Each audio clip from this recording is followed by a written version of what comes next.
What's good, folks? We back, and today I'm tackling a big question. Listen, a lot of anime, they got a whole lot of hype, and we're gonna be talking about some of these hyped up animes, and are they really worth all this hype that they getting? So I'm gonna break down a few of the biggest ones that's hyped right now, and I'm gonna go over some of the classic ones, and all these gonna be romance anime, and we're gonna see about it.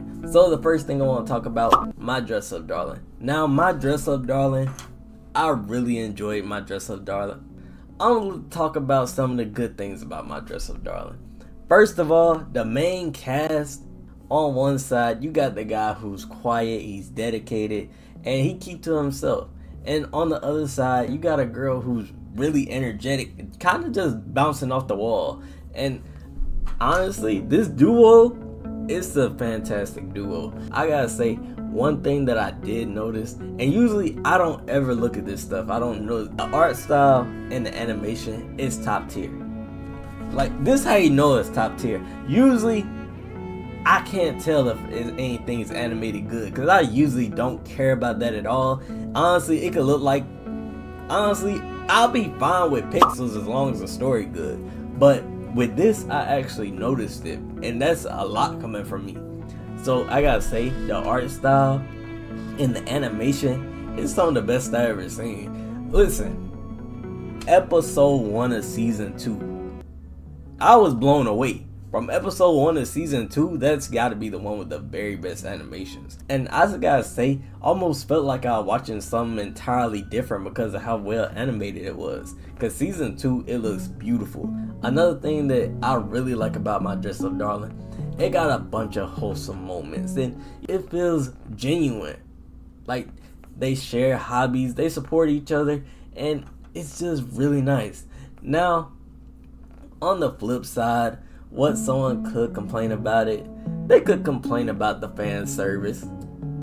They can. I don't think it's a problem, but some people do. I will say, the romance can feel slow paced, but I don't have too much bad to say about My Dress Up Darling. Now, the question is it overhyped or not? I gotta say, it's not overhyped at all. It's definitely worth the watch. I honestly thought I wouldn't like it when I first heard about it, because listen, I don't really care for cosplay or nothing like that, and I ain't dressing up or nothing like that, but when I actually watched it, it actually got me interested in everything that they were talking about, and that's something I never thought I'd get into. So My Dress Up Darling is definitely worth the hype. If you ain't watched it, hey, I don't know what you're waiting on. Now, next up, we got another one, Dandadan. Now, Dandadan, it's wild. It's a chaotic show. Listen, Okaroon and Momo, they also contrast in personality. One is kind of reckless with Momo, and the other one is really analytical. And, you know, Okaroon and Momo, the way they interact is awesome. And it got actually cool supernatural powers and a lot of good fight scenes. Listen, I got some bad history with aliens.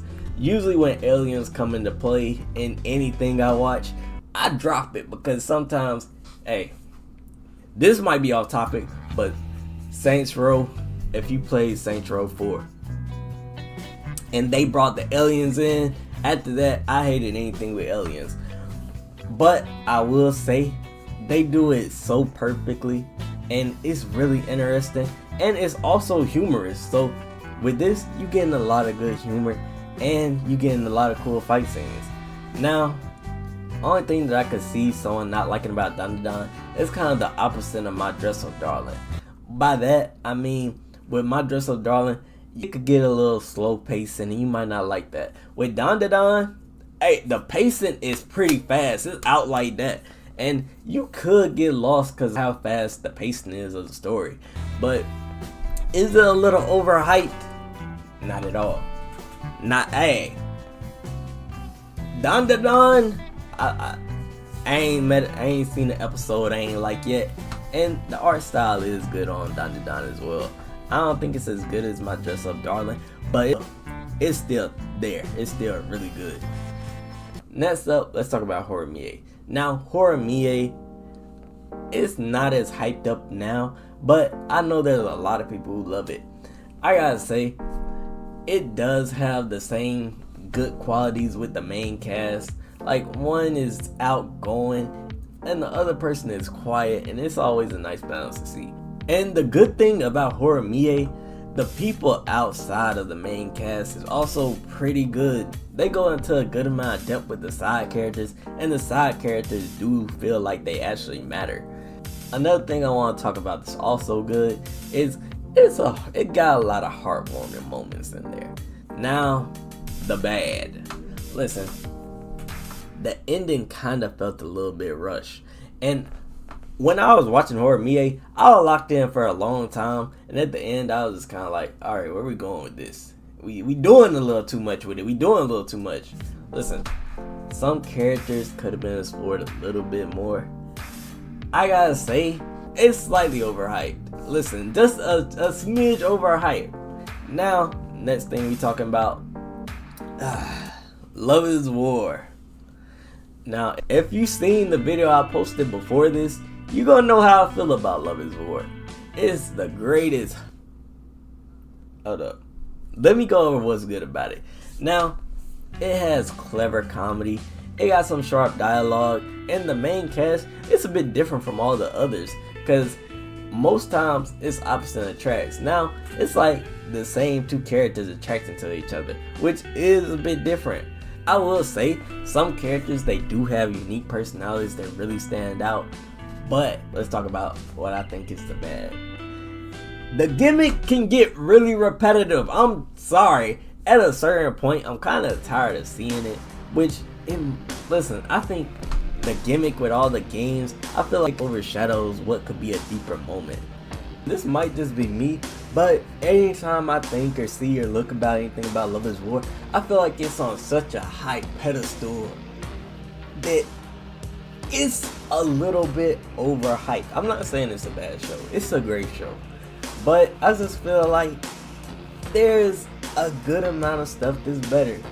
And listen, if you want to see all the anime that I put over Love is War, you should probably check out my tier list video, just so you could get a glimpse of what type of anime I think is way better than Love is War. It's still a fun watch. Listen, I'm not saying it's bad. I'm not saying that I couldn't watch it all. I watched it all. But for what a lot of people say it is, it didn't live up to the hype that I thought it had. It was hyped up so much that it made me kind of mad when I wasn't satisfied with what I got. Now, let's talk about a classic. I don't think it's really hyped up like that. Maybe it should be, but we talking about Nana. Now, Nana, the good thing about Nana, it takes a completely different approach. It's really showing two women with the same name living drastically different lives. And I just feel like seeing the difference between both Nanas, it's a different type of experience. Like, one goes from being this always happy, living a luxurious life, to settling down with this person that she thought was this great guy. Hey, I might go on a whole rant and make this video 50 minutes long. I could keep talking about Nana for days. You could tell right now it's not overhyped. The friendship they have and showing the struggle that they go through, it feels really authentic. And the characters, they kind of feel grounded in reality, and I feel like this makes the journey a lot more compelling. Now in Nana, it really takes a more mature route on love and friendship, kind of like the opposite of Love is War, in a very good way. I gotta say, it's sad that it's never been finished, but I will say, it's not overhyped at all. Nana is definitely worth the watch, and I think it's a timeless classic. Now listen, when I say classic, I ain't watched nothing from 1985 or nothing like that. I ain't watched no Cowboy Bebop, so I don't know what a classic is, but to me, it's a classic. So yeah, a lot of these animes right now, they are living up to the hype, and some of them, So yeah, some of these animes, they do live up to the hype, and some kind of get a little bit overhyped. But I kind of want to hear from y'all. Which anime do you think is most overrated? And let me know how you feel about some of my takes. listen, if you want to call me a bumbling idiot for my take on Love is War and Horimiya and anything like that, hey, go on ahead. I'm trying to hear it. I might laugh about it a little bit later. But yeah, hope you enjoyed the video though. And also, another tale is coming up real soon. We're going to be talking about isekais. Or isekai. I don't even know how to say it. But, hey, if you like that, like, subscribe. And I'll still love verse. We out.